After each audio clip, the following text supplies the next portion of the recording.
Bonsoir, mesdames, mesdemoiselles, messieurs, bonsoir, Nabilaï Kamara depuis Bruxelles, chers compatriotes guinéens. Voilà, donc j'ai cet autre thème d'information pour ce dimanche soir, n'est-ce pas, 1er juin, je vais dire. Alors, j'ai un thème d'information, j'espère que vous êtes là, chers compatriotes guinéens, un peu tard, c'est vrai. Mais bon, voilà, il est question de la politique en Guinée. La politique qui ne va pas, chers compatriotes guinéens. N'est-ce pas? Faites-moi une bonne politique, je vous ferai une bonne économie. Ce n'est pas moi qui le dis, mais c'est un principe souvent employé, disons, par les politologues. N'est-ce pas? Faites-moi une bonne politique, je vous ferai une bonne économie.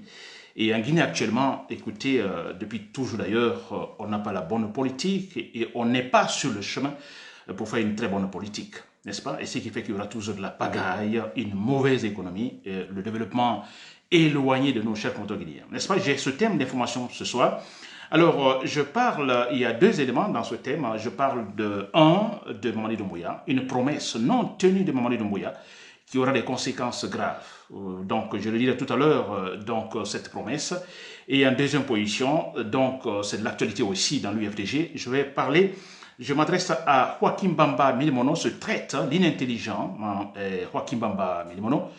Est-ce qu'il peut se regarder un peu dans le miroir, n'est-ce pas? J'ai une vidéo, un discours de lui. Je vais faire passer quelques analyses là-dessus. J'espère que Joaquin Bamba donc, me suit, que cela pourra avoir, disons, quelques effets sur lui pour qu'il puisse se retrouver un peu, revoir et comment, et finalement, il pourra utiliser ses neurones ou son cerveau, n'est-ce pas? Parce que là, il n'est pas en train d'utiliser son cerveau ni ses neurones, et ce qui est grave pour un être humain, n'est-ce pas? Très bien. Alors, pour commencer, je dis bien, disons, le 1, le thème, le point 1, la promesse, une promesse non tenue de Mamadi Doumbouya, qui aura des conséquences, qui a des conséquences graves, qui aura des conséquences graves. Alors, j'ai choisi ce thème, c'est après la lecture, ce soir même, la lecture, ou ce matin, la lecture, disons, d'un post, d'une publication faite par un Guinéen. Je crois, son nom, c'est Karamoko, Kourouma.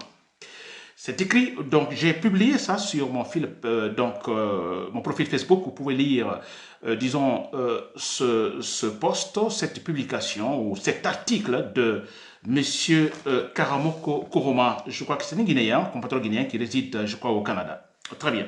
Alors c'est important, l'article résume bien la situation, bien appropriée, donc la situation actuelle maintenant, et jusqu'à ce qui s'est passé hier, disons, ici à Bruxelles. C'est très important. Donc, ça m'a inspiré, disons. Alors, je vais essayer de donner une explication voilà, là-dessus pour que ce soit en fait bien compris par tout le monde. Parce que c'est super important. N'est-ce pas? On le dit toujours, hein, on le dit ce point-là, cette promesse, on en parle toujours. Mais dans cet article de M. Karamo Kukuruma, alors de manière succincte, franchement, il faut en parler. N'est-ce pas? Alors, quel dit l'article? Il est question de quoi? Disons, chers Guinéens. Alors, nous rappelons, Mamadi Doumbouya, juste quelques heures après la chute de Alpha Condé, il avait en fait cité les éléments qui l'ont poussé, ou les éléments qui ont déterminé son action, disons, renverser Alpha Condé, n'est-ce pas? Qui ont été à la base, qui l'ont poussé à renverser Alpha Condé. Alors, entre autres argumentations, alors il avait dit, Mamadi Doumbouya, que au temps de Alpha Condé, n'est-ce pas? Que les Guinéens, disons, ne se regardaient plus comme des frères. Ils se regardaient comme des adversaires politiques, disons des ennemis. C'est Mamadou Mboya qui le dit. Je crois que la vidéo existe.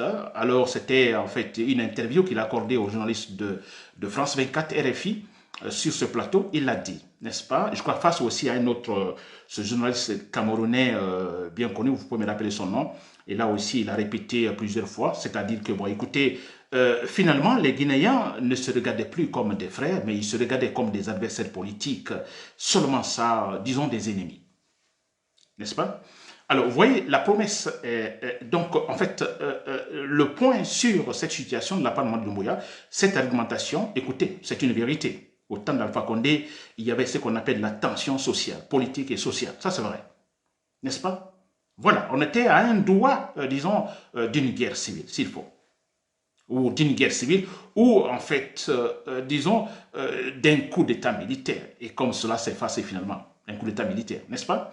Très bien. Alors, mais finalement, aujourd'hui, où l'on en est avec cette situation? Mamadi Doumbouya a-t-il travailler dans ce sens pour que finalement les Guinéens qui se regardaient comme des ennemis, qui ne se regardaient plus comme des frères, mais des adversaires politiques, hein, il y avait la tension politique. Est-ce que Mamadou Doumbouya, à partir de septembre 2021, a-t-il travaillé dans ce sens? A-t-il travaillé dans ce sens pour que les Guinéens finalement se regardent comme des frères, pas comme des ennemis, pas comme des adversaires politiques, mais comme des frères, bien sûr des adversaires politiques, mais seulement en politique, non pas au-delà, n'est-ce pas, pas au-delà, jusqu'aux attaques personnelles, vous comprenez? Et là, c'était tout à fait grave. Alors, Mamadou Doumbouya a-t-il travaillé dans ce sens? 4 années après, Mamadou Doumbouya a-t-il réussi une politique dynamique dans ce sens? Les Guinéens maintenant se regardent-ils comme des frères? Alors, la réponse, je crois que tout le monde connaît cette réponse, que non. Nous continuons à nous regarder comme, disons, des adversaires politiques, comme des ennemis. Il y a encore la tension politique. Il y a encore la tension politique. Donc, Mamadou Doumbouya, alors, n'a fait rien dans ce sens. Et pourtant, c'était important. Ce point est important. Beaucoup d'ailleurs.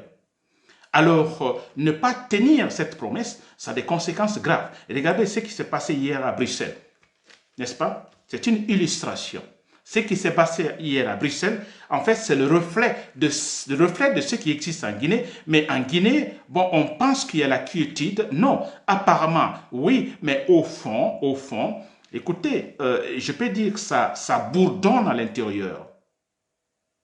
La tension est à l'intérieur. En Guinée, on n'arrive pas à l'exprimer et parce que sûrement, d'abord, il y a de la peur. Et ce qui est grave, ça bourdonne à l'intérieur. Il y a de la peur. Sinon, alors, on se regarde en Guinée comme des ennemis. Et qui a créé cela, qui provoque cela, c'est le pouvoir de Mamadou Doumbouya. Et qui d'ailleurs est l'ennemi, c'est Mamadou Doumbouya. D'ailleurs, lui qui regarde les Guinéens comme des ennemis, pas comme des frères, pas comme des fils. Lui qui commence.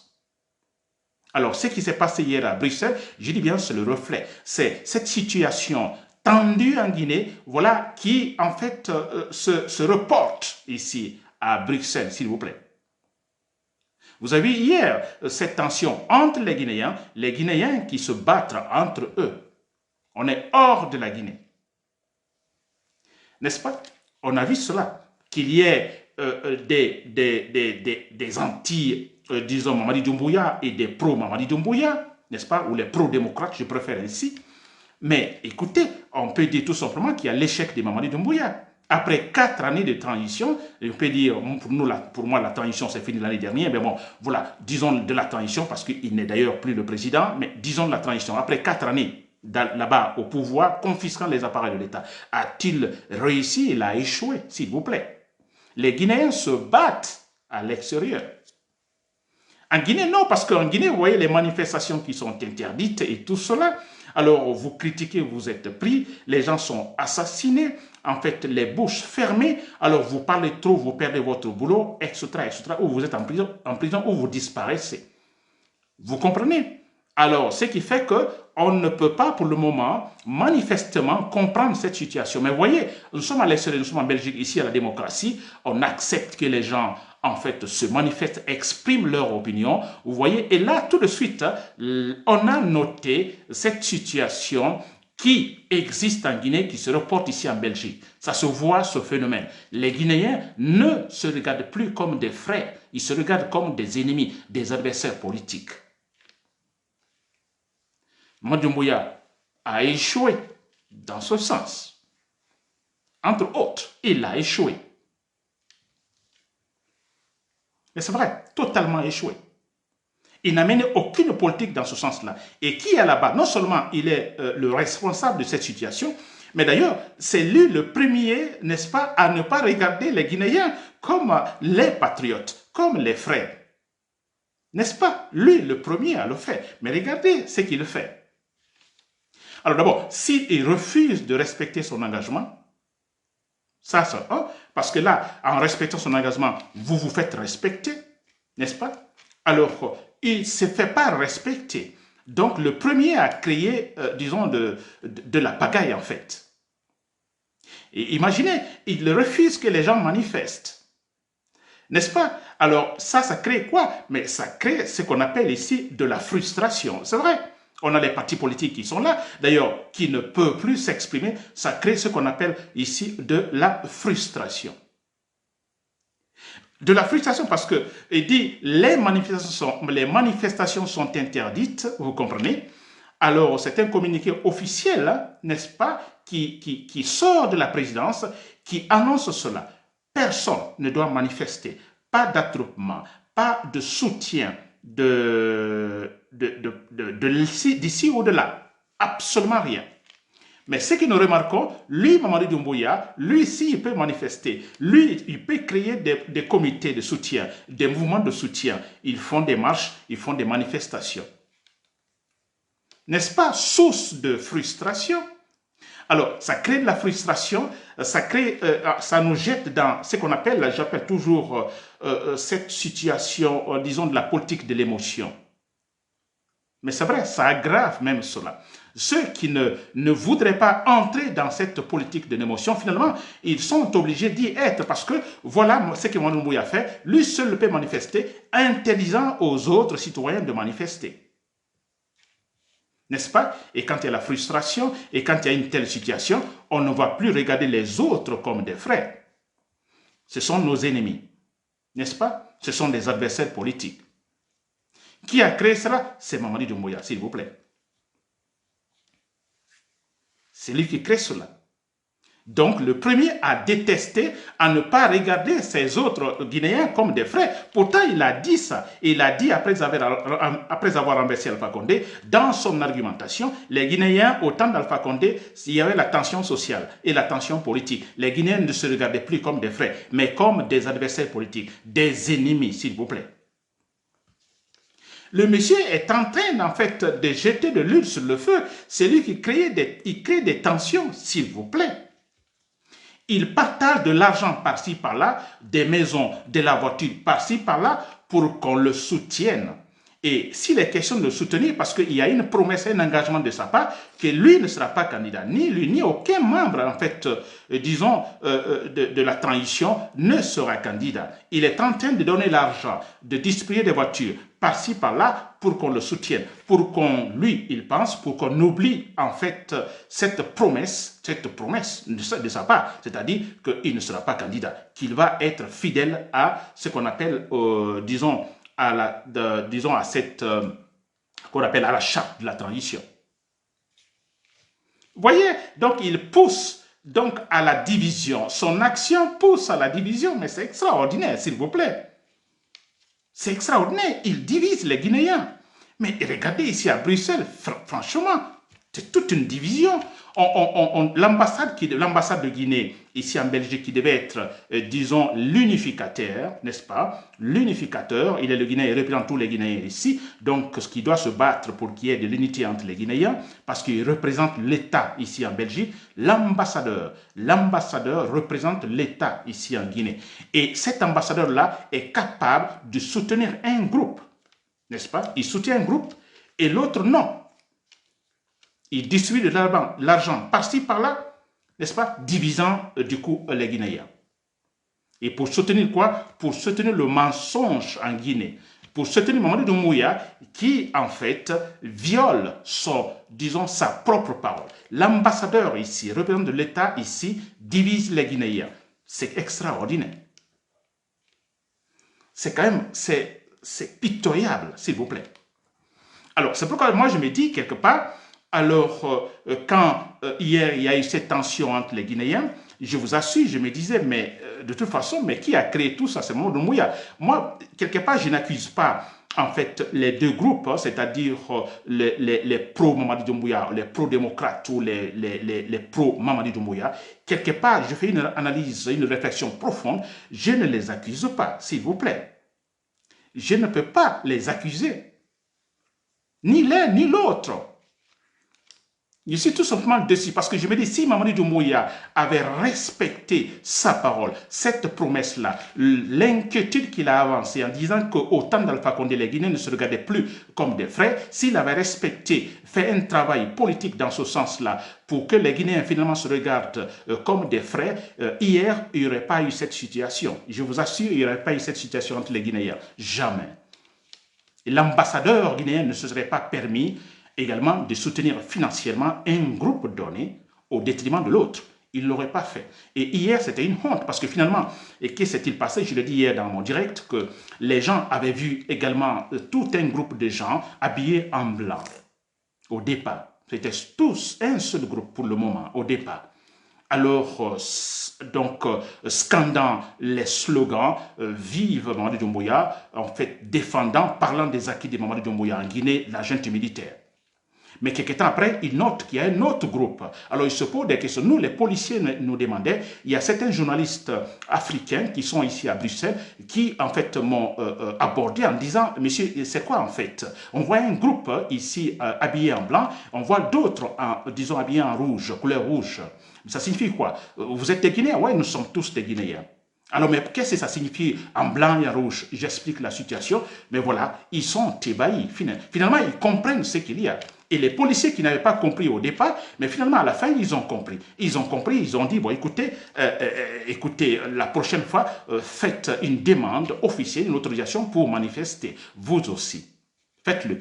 Parce qu'on ne l'avait pas fait. On pouvait le faire et je ne voyais pas le problème que l'autorisation soit, en fait, la demande soit rejetée. Non, ils nous ont toujours accepté. Ils ont toujours accepté nos demandes ici pour manifester. N'est-ce pas?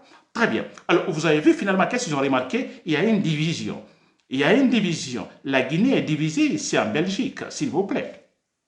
Et un groupe, disons, à la tête, l'ambassadeur de Guinée. Et l'autre, qui sont les plus nombreux, qui étaient en rouge, les pro-démocrates, beaucoup plus nombreux, parce qu'on parle de seulement de 150, les pro-Mamadi Doumbouya, 150 sur la place de Luxembourg, et on parlait des policiers qui parlent de plus de 1000, donc au niveau des pro-démocrates, les rouges, hier. Une division totale. Mais moi, je me dis, je ne condamne pas, même ceux-là qui m'ont attaqué hier, ceux-là qui m'ont donné des gifles, qui m'ont donné des coups de poing, je vous assure, quelque part, on m'a dit de porter plainte, je ne porte pas plainte. Parce que moi, ça me fait pitié. Je me dis, ce n'est pas de votre faute. Ce n'est pas vous, c'est Mamadi Doumbouya. Si Mamadi Doumbouya avait respecté ses promesses, sa parole, il n'y aurait pas eu cette situation hier en Belgique. Jamais, s'il vous plaît.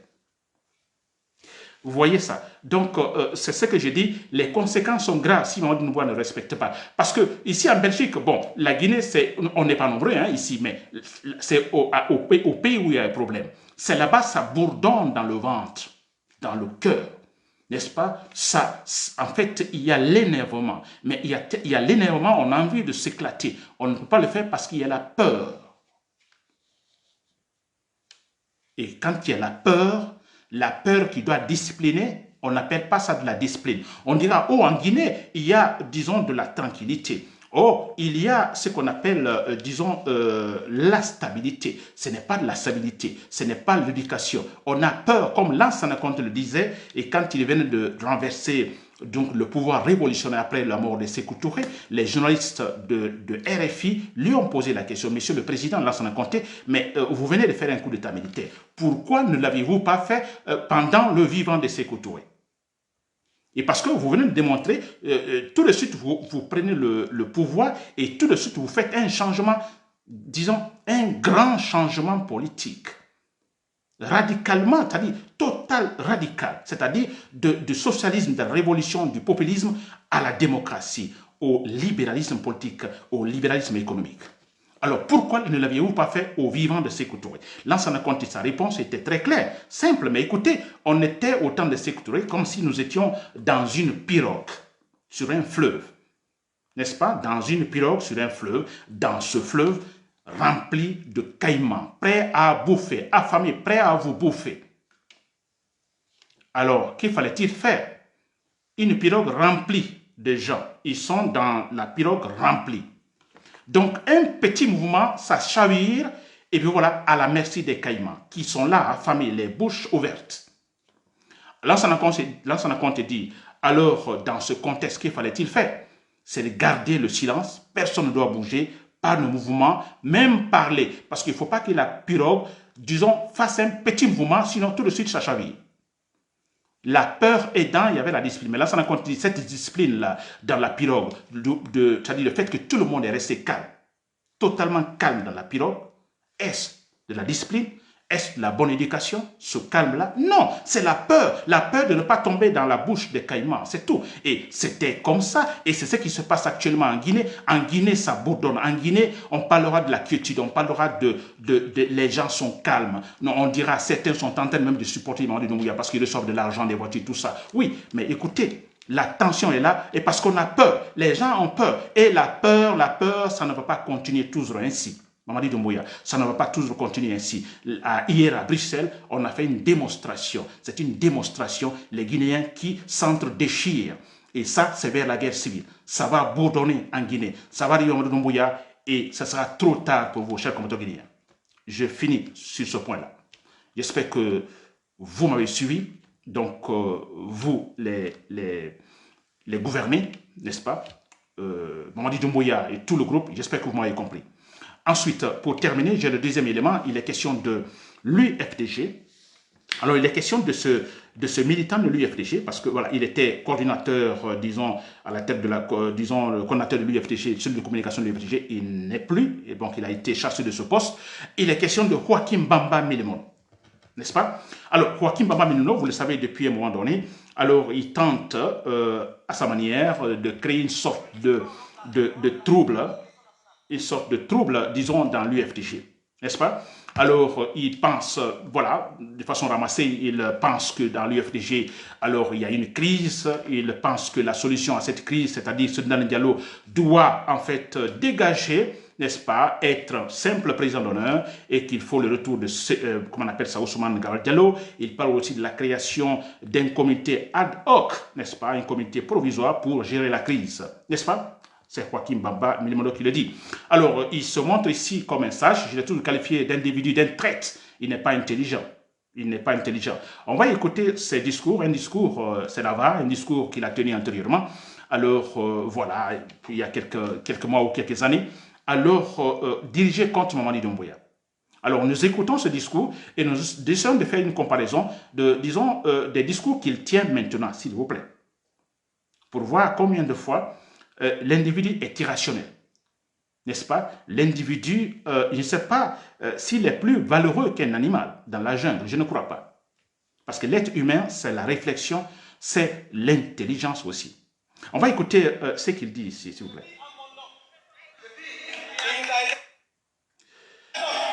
Ils l'ont fait tout seuls, ils doivent la respecter. S'ils veulent être candidats ici, ce pays, on va le partager. Je ne le dis pas au nom de la direction nationale. Je le dis à mon nom. Je dis qu'il nous a été interdit de parler d'Ousmane. J'ai pris la responsabilité d'en parler. Et je prends la responsabilité de dire que si le CNRD s'hasarde à candidater pour la présidentielle, ce pays, on va le dire. Quand je dis on va le diviser, ce n'est pas qu'on prendra des armes, mais on s'opposera par nos corps. Ils marcheront sur nous. On s'opposera en bon citoyen. Parce que la résistance citoyenne, elle est permise. La désobéissance civile est un droit. Nous devons nous armer de courage à un moment donné. Il ne faut pas faire comme les chrétiens auxquels Jésus a dit, quand on te gifle la joue gauche, il faut tendre aussi la joue droite. Ça, c'est une béatitude dans le cadre religieux. Le paradis se cherche avec de la sagesse. Le pouvoir, il ne se cherche pas avec la sagesse. Je suis désolé. On a atteint le point de non-retour. C'est où on gagne, où on gagne, où on gagne. Voilà. Donc ça c'était...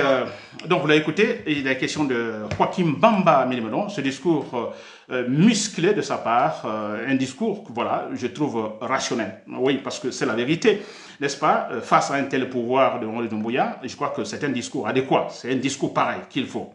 Et ça, oui, c'est bien juste de sa part. Mais le problème, c'est que ce même Joachim Bamba Milimono, quelques mois après, ou quelques années après, voilà son discours, autre discours aujourd'hui. Alors, cet homme-là dit tout simplement, bon, écoutez, alors il rejoint Mamadi Doumbouya, n'est-ce pas? Il rejoint Mamadi Doumbouya. Il rejoint, en fait, le principe de Mamadi Doumbouya.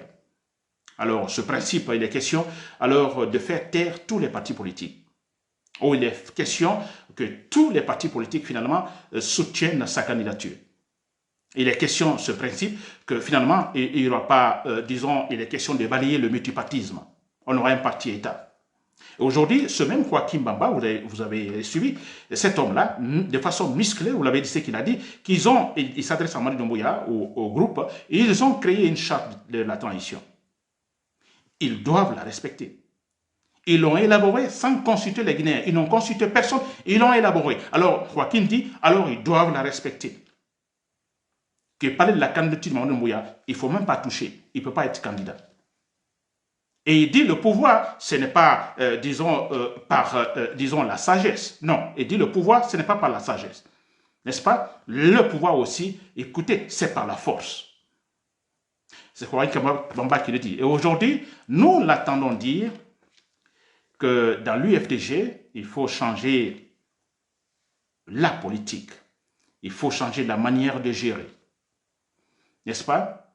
Alors, dans l'UFDG, alors il est question que, bon, pour que le parti ne disparaisse pas, que ce Dan Diallo, effectivement, disons, s'écarte, tout simplement.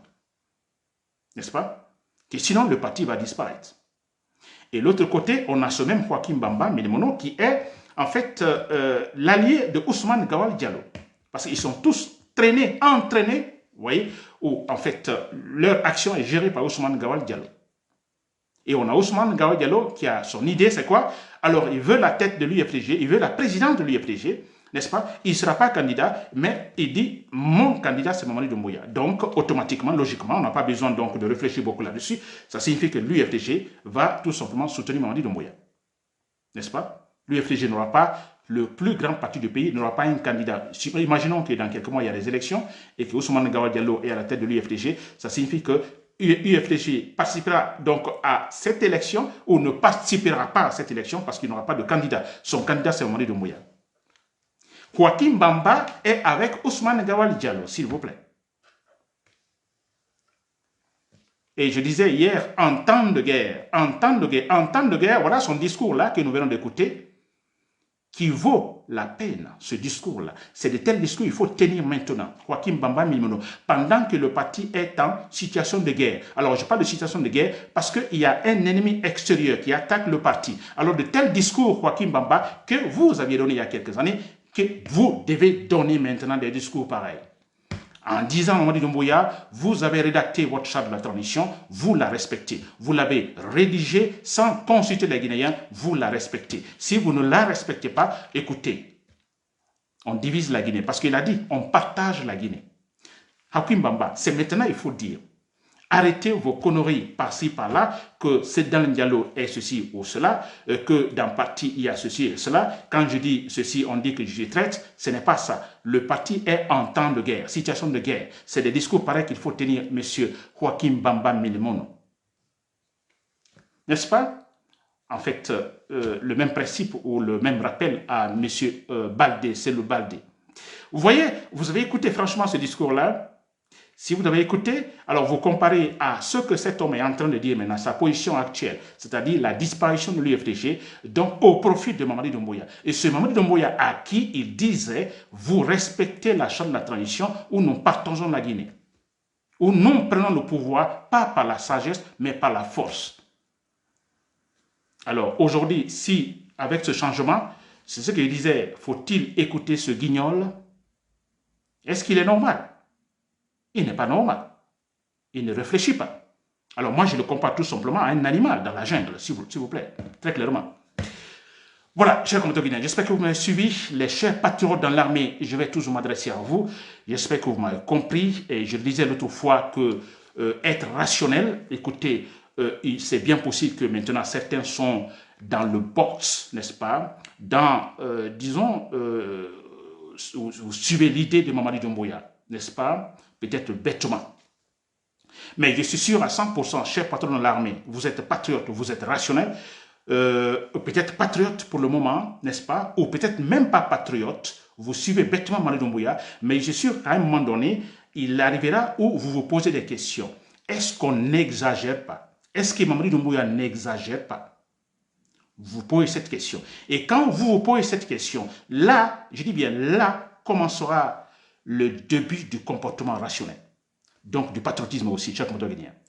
C'était Nabil et Camara, depuis Bruxelles. Merci pour l'écoute. Bonne soirée, bonne nuit.